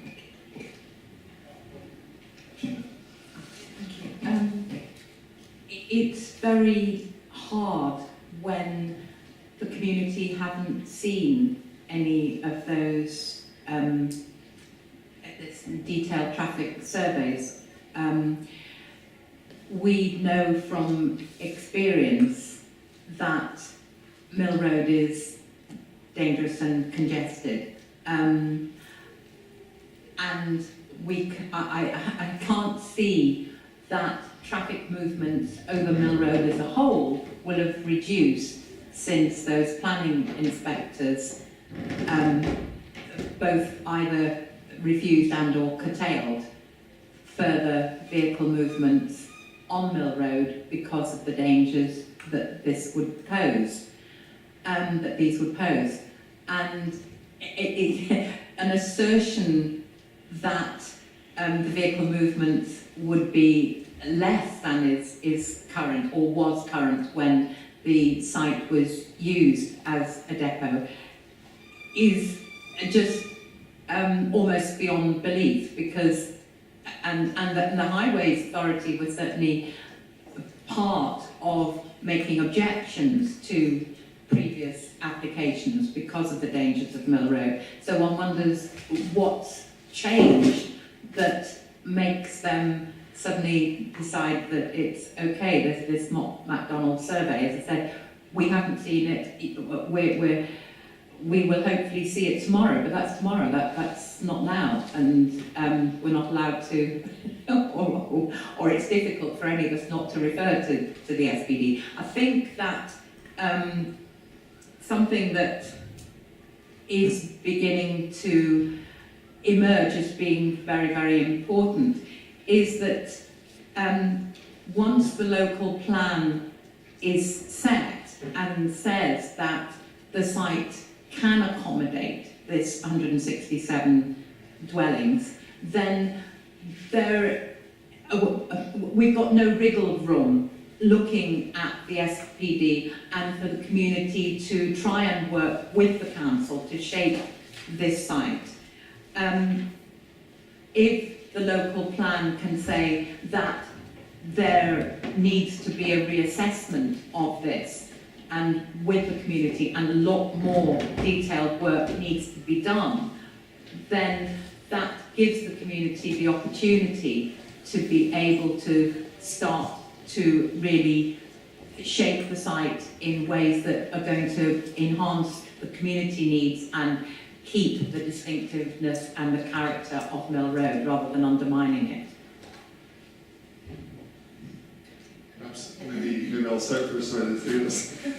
Can I just make one point? And as I said, Ms. Graham, I have discussed this with Mr. Preston and be very happy to discuss it further indeed tomorrow night and beyond. And just to make her aware, the study is on the website as we had discussed a few weeks ago. So we put that on so you can see that on the consultation website from the SPD. I think it's a bit more than an assertion, and slightly unfair to use the word assertion when we have appointed, paid for, and taken a good deal of care working with County Council, who are the Highways Authority again. This study, it's quite a detailed analysis undertaken in February, and to be specific, February 24th. It's using proper industry methodology, which we would expect developers to do. It's using proper data research and proper counts, and it's using proper modal split in terms of the hierarchy. So I appreciate Mrs. Preston's perhaps not convinced, not having read through this in detail, but we did take due care, and we were absolutely alive to the fact of what Mr. Gilbert-Woodridge said, that this is an issue, and we've long known it's been an issue. So all I can say, I think, to the hearing today really is that we have the evidence to back up the capacity for this site. It can be accessed from Mill Road. I'll just pass over to Joanna briefly. Thank you. Just to mention, in terms of other proposals which may affect Mill Road, there is also a consultation which has just started at the moment, which is being undertaken as part of the city deal, which looks at the capacity of the city centre and the need to impose a number of measures to address congestion in the city. But one of them includes potential road closures on a number of main roads, which could lead to only buses, cyclists, taxis and emergency vehicles using those roads within peak hours. And one of the roads included within that proposal is Mill Road, because it is recognised that it is a very heavily used road at the moment, and that could lead to an improvement in conditions for those using sustainable transport modes. And if I could just finish off the point, because Mrs. Preston made the point about the local plan being set and what that means. And I just wanted to go back to what we actually say in Appendix B in the proposal schedule, and what we've said about working through the capacity of sites. And the footnote on page 241 recognises in relation to capacity that it's an approximate number based on initial assessments through the Strategic Housing Land Availability Assessment, and we've explained our approach to how we arrived at that numbers. And then it goes on to say final numbers may be greater or smaller depending on detailed assessment and design. And I think it's just worth pointing that out and setting it in the context of the SPD is taking forward now, starting to take forward that detailed assessment and detailed design to work those issues through. So it's a very much, we say it's an indicative amount based on what we consider to be robust assessments for plan making, but the next stage with the SPD at the moment has tested that, and that's out for consultation for residents and stakeholders to get involved in at this stage. Then the council will consider those comments as part of the next stage of the SPD, which will all then feed through into more detailed stages with the planning application stage. I think it's just worth flagging that up, that we do recognise that as an approximate number subject to detailed testing. Obviously in an ideal world, we were hoping to be further along with the plan examination, but we are where we are, and developments are coming forward, and we are being proactive in terms of working through and moving on to the next stages in parallel to allow development to come forward.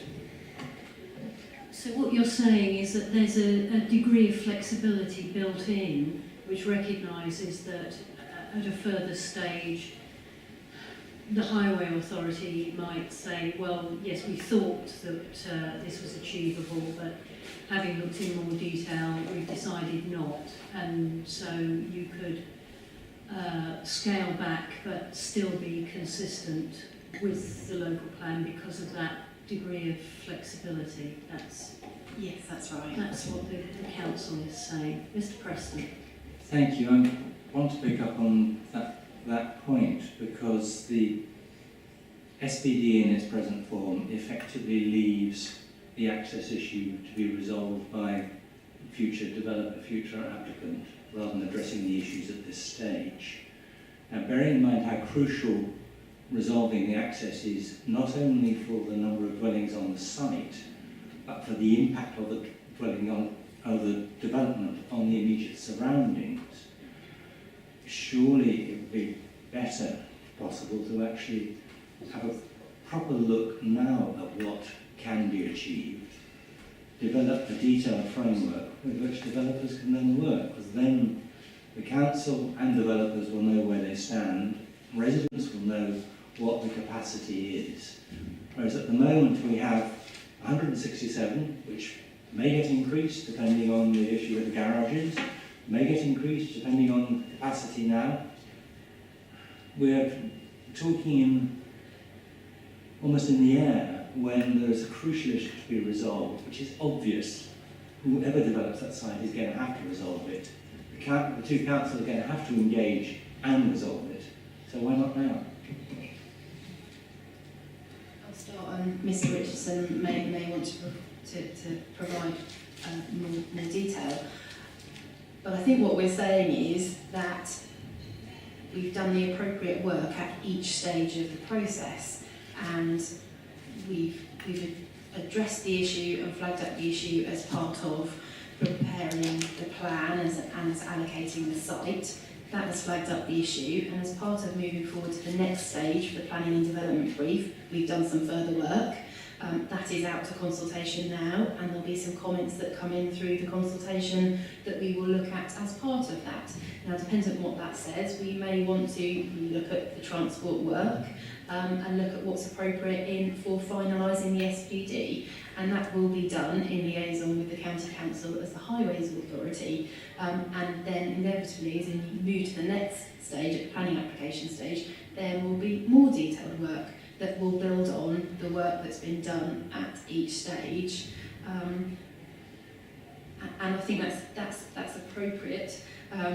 The issues are being looked at and picked up as appropriate for each stage, and I think the council has been responsible in addressing those issues, and certainly we wouldn't have been able to get to this point with the SPD, with the county as the highway authority, if they weren't satisfied with the work that had been done and the transport assessment that had been done. You know, they flagged it up as an early stage as part of those initial assessments, and we've worked with them to follow it through, and will continue to do so. Sorry if I may. Sorry, Ms. Grant. I think it's academic to suggest that we must do more now. It surely depends on the levels of ownership of cars. It depends on the house types. It depends on parking levels. It depends on a range of things. The site allocation is for housing, and we've sought and we're seeking, Ms. Graham, through the SPD, to deliver a range of housing types to meet local need, of course, which we must. So to do further work now, in my personal view, would probably be abortive, because we have not set detailed levels of parking, because we still would need to work through the type of disposition of the site, the type of house type, and therefore the parking levels. And it says quite specifically in the draft SPD that parking levels, we will try and ratchet them lower, as low as we can. Our parking levels are maximum in the local plan.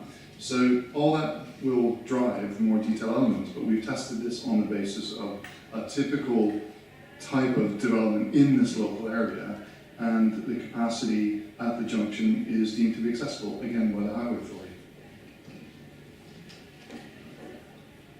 I think my response to that is that what we're looking at is overall capacity in terms of the junction. Quite clearly the scope for considerable flexibility in terms of the mix on site within numbers, but there is an issue of overall capacity and what the external impact of resolving the issues for the benefit of the future occupants of this site is going to be. At the moment, no one looking at the SPD consultation has a handle on, right, what are going to be the changes to the access, what are the knock-on implications going to be in terms of Kingston Street and Devonshire Street junction, and how all these issues are going to be managed, particularly in the context of things like the Chisholm Trail. So there'll be a whole range of different desire lines all conflicting at that point. And there's a clear urgency to actually define what those are and resolve the issues. Did you want to add to that? Slightly tangentially. Well, sorry, I think I'm arguing for something slightly different, which is that this consultation process with the community is one that needs to be something where the community feel that they actually do have a real stake in what's going on, because what's happened, I think, at the moment is that I was present at both the workshops and heard from the table I was on and saw what was presented at the end of the workshop, what the feelings of the community were.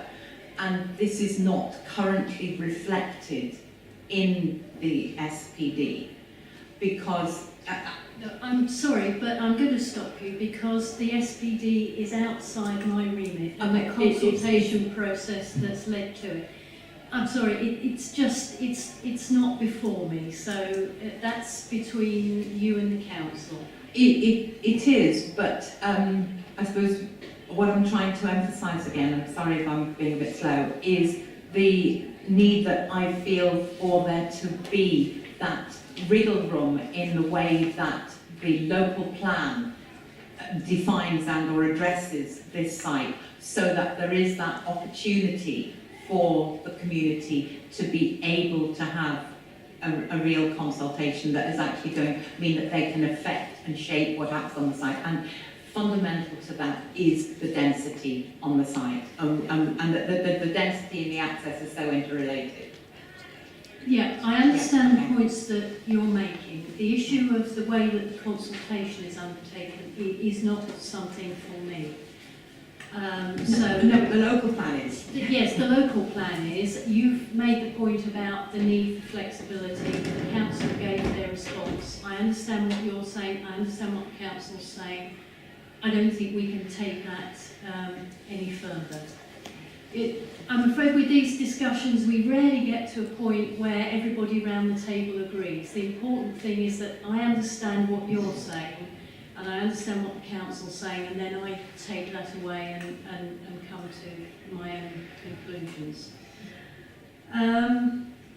Okay, I think that we've dealt with everything on my agenda apart from offering you the opportunity to make closing remarks.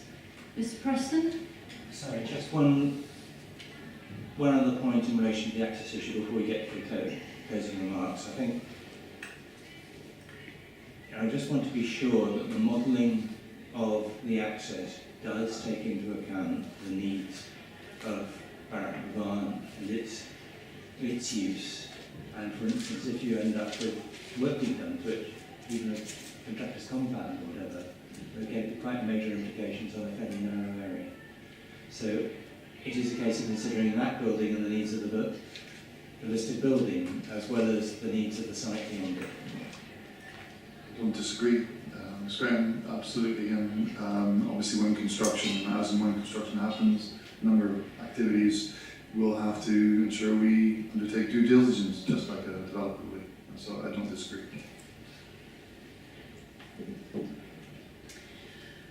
Okay, thank you. I'm going to then offer you opportunity to make brief closing comments if you want to. There's no need if you feel that everything's been clearly said, and with a small number of participants, it's often maybe less useful than it is when we've got 20 people around the table. But nonetheless, if you just want to highlight the main points for me, I'm happy for you to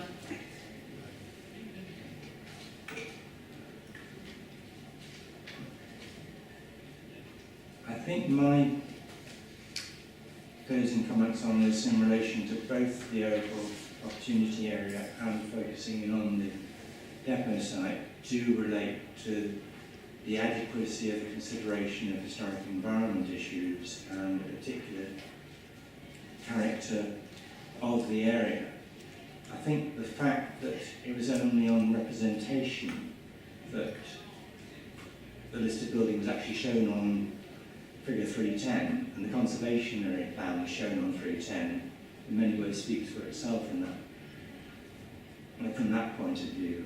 I think what I'm now pressing for, and I'm pressing in this last discussion, is a sense of, right, what are the implications in terms of the character of the conservation area of this development and certainly the listed building as well. And we don't have any handle on that at all as yet. I think that's the challenge, is how to combine an opportunity area in an area which is subject to a conservation area appraisal, with issues that are identified in that which aren't carried forward into the opportunity area, and how you then get a coherent programme of work that will emerge from it. And I haven't found anything convincing on that as yet. Mrs. Preston, do you want to add to that? Just briefly, thank you. Sorry. There is a tension between looking at the area, the characteristics of the area, which are for this low-rise community and multicultural area, but then also modelling both density and vehicle access and vehicle movements on what exists, because certainly the density cannot help but have an impact. And when vehicle movements are modelled on what is typical and people experience what is typical to be dangerous, then that makes for really an untenable ongoing situation. Yeah, I think it is the points that I've already made about the community being able to have a realistic and a realistic means of being able to shape this, because I think that a lot of people have felt and see reflected that their comments have not been taken on board.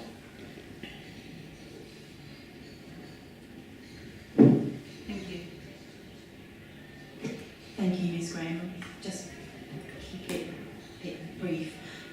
But the Council does consider that Policy 23, the opportunity area for Mill Road, and R10, the allocation for the Mill Road depot site, are appropriate and soundly based, and that as part of the plan making process and the work that we've done to date, we've taken a number of issues into account, particularly in relation to the allocation of R10, and that includes the issues we talked about today in relation to the lease arrangements for the garages, contamination, density and access. We consider that R10 in particular is a key allocation as part of the council meeting its housing requirement. That's included within the plan, and we consider that we've taken a balanced approach to the planning matters, and that those planning matters can satisfactorily be addressed as part of the plan making process and more detailed stages. And we consider that the site R10 is deliverable and can come forward appropriately within the plan period.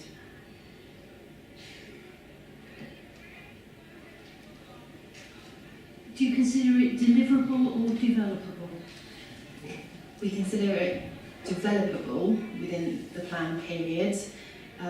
deliverable. I think it has to be available now and within the first 5 years, and it's just outside in our trajectory. It's just shown as outside that 5-year period, but very much developable, and particularly based on the discussions we've had with the other arm of the City Council as a landowner. Yes, I understood that you were seeing it as a developable site beyond the first 5 years. That's why I just wanted to make sure on that point. Okay, thank you all very much for this morning's discussion, which has been very useful. I have visited the Mill Road area before this session today, and I will probably visit it again before I write my report. But yes, thank you all for your participation. I'm now going to adjourn the hearing until 10 o'clock tomorrow morning in this room. Thank you.